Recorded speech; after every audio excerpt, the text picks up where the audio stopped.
Buenas noches, en el día de hoy realizaremos un análisis para la materia Emprendimiento y Creación de Empresas enfocado al libro A Puro Pulso 2. Haremos un análisis de varios emprendedores y analizaremos sus recursos, con qué iniciaron y con qué infraestructura y personal iniciaron para crear estos grandes imperios. Entonces empezamos con el señor Jesús Guerrero, conocido como el fundador de Servientrega.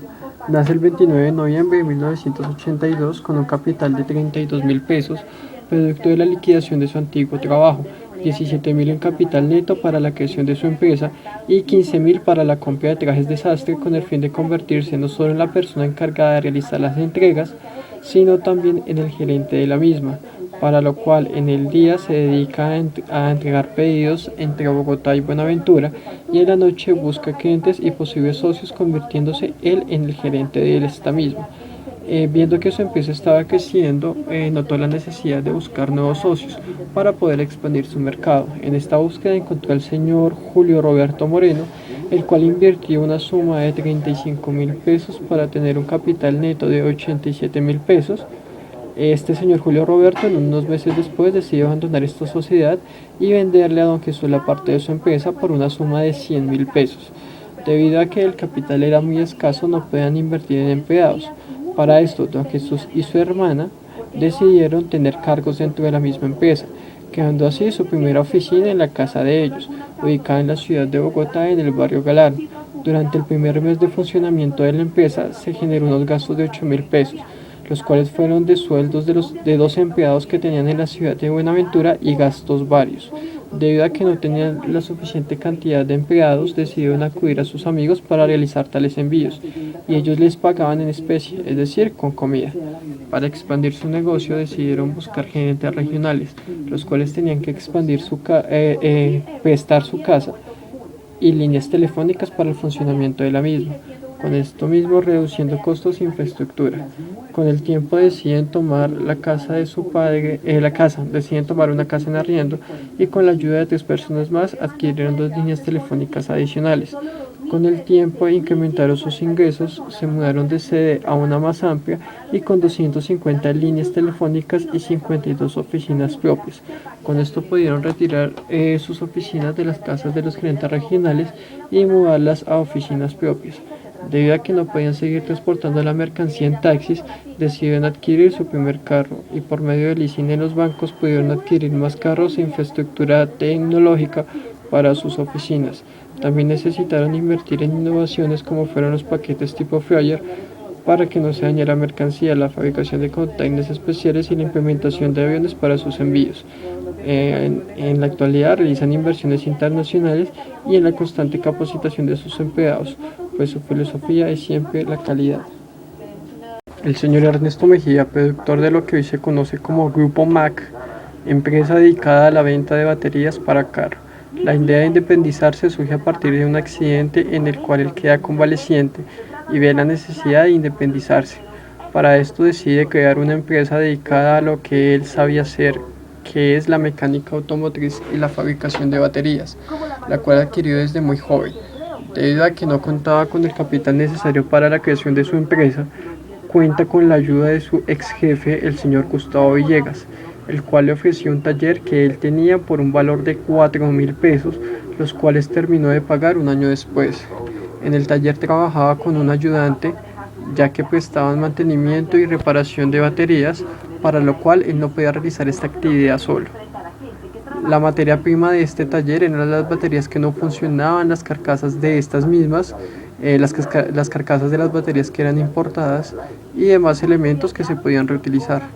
Debido a que fue adquiriendo prestigio en el mercado, pudo adquirir créditos, los cuales destinó para mudarse a un taller más grande, ya que los clientes estaban creciendo cada vez más. Con esto no solo aumentó su infraestructura, sino tomó la decisión de dedicarse también al mercado de las autopartes, con énfasis en lo electromecánico, para transporte pesado y transporte público.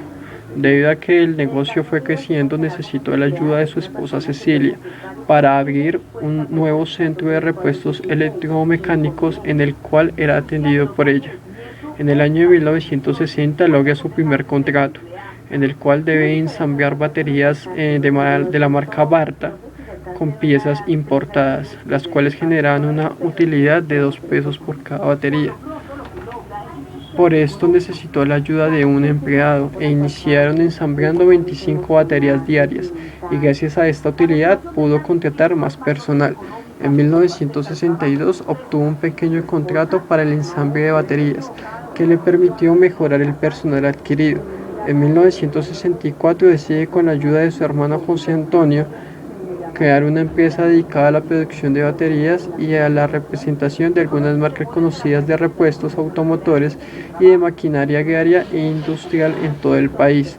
En el año de 1969 cierra un negocio con Incol Llantas para la compra de equipos y materia prima, las cuales pueden cancelar en un plazo de 7 años.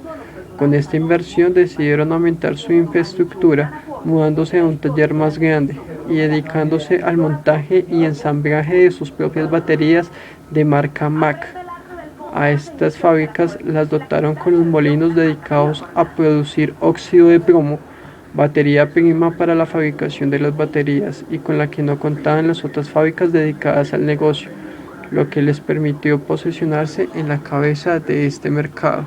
Con el paso del tiempo, agrandando su infraestructura, donde contaron con un nuevo socio, el señor Fabio Bando, el cual después decidió retirarse de la sociedad y le compraron su parte. En el año de 1985, los hermanos deciden dividir la sociedad para seguir trabajando con sus hijos independientemente. En 1989, don Ernesto compró Coéxito S.A. al señor Gustavo Villegas, su antiguo ex jefe.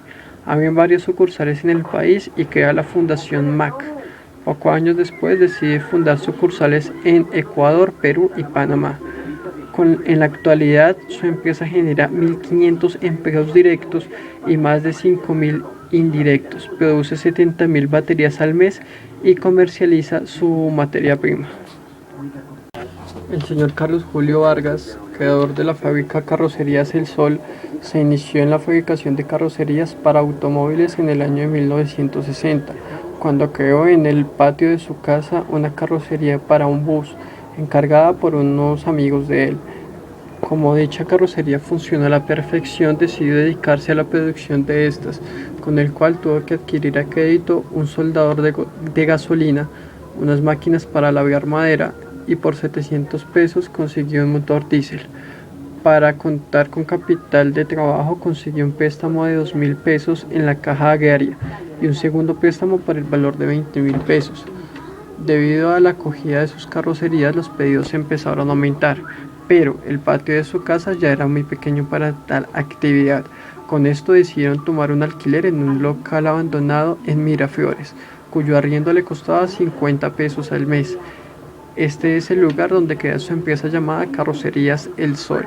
En 1961 participó en el Salón del Automóvil en Sogamoso, donde obtuvo el premio del mejor expositor, lo que le entusiasmó para mudarse a la ciudad de Bogotá, para lo cual solicitó otro préstamo de 100.000 pesos, los cuales lo invirtió en la compra de maquinaria más calificada. Allí compró un lote en la zona industrial de Cazucá por un poco menos de 100.000 pesos, los cuales pagó mensualmente por un valor de 1.000 pesos. Después de 2 años compró un lote similar para ampliar su industria.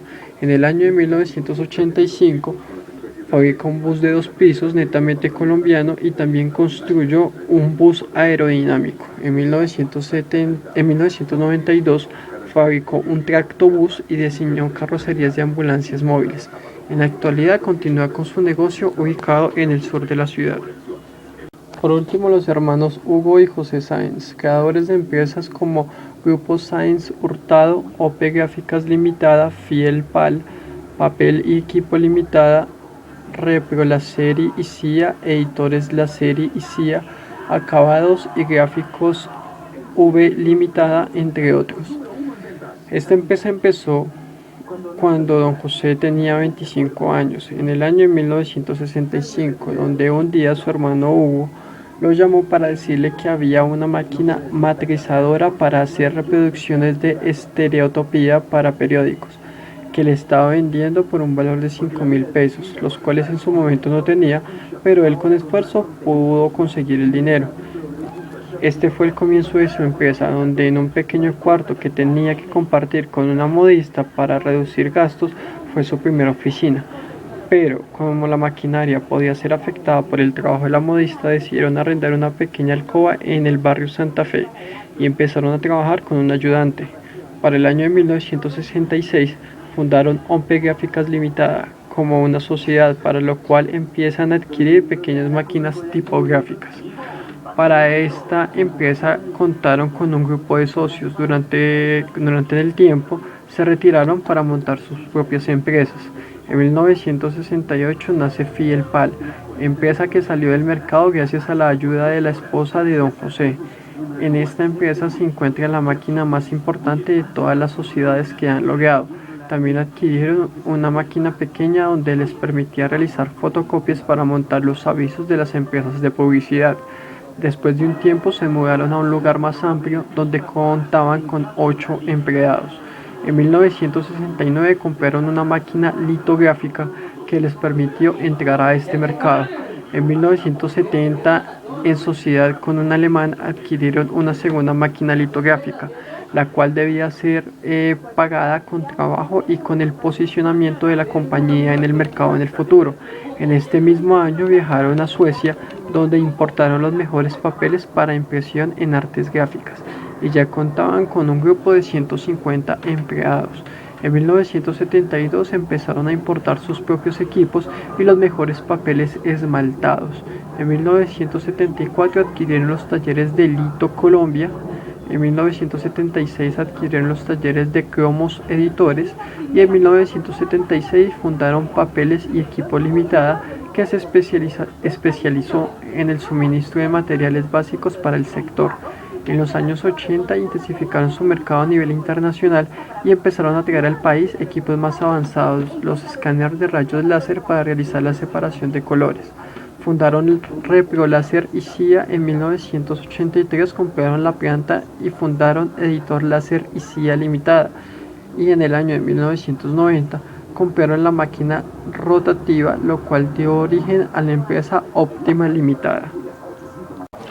Como lo pudimos apreciar anteriormente, estos emprendedores iniciaron sus negocios con poco dinero y con poca infraestructura, para lo cual tuvieron que buscar socios y estrategias aliadas para poder sobrevivir en el mercado.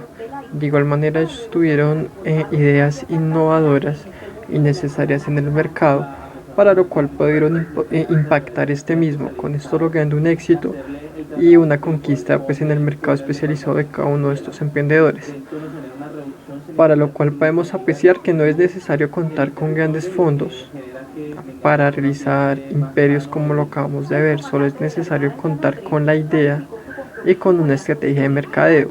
Estas personas no contaban con el suficiente dinero, para lo cual pues consiguieron créditos de leasing y créditos bancarios para poder expandir sus negocios. Entonces, de igual manera, con esto, como lo dije anteriormente, podemos concluir que no es necesario contar con un gran capital para crear grandes empresas. Solo es necesario tener una idea innovadora y realizar un alto impacto en el mercado. Con esto logrando un éxito como lo acabamos de ver anteriormente.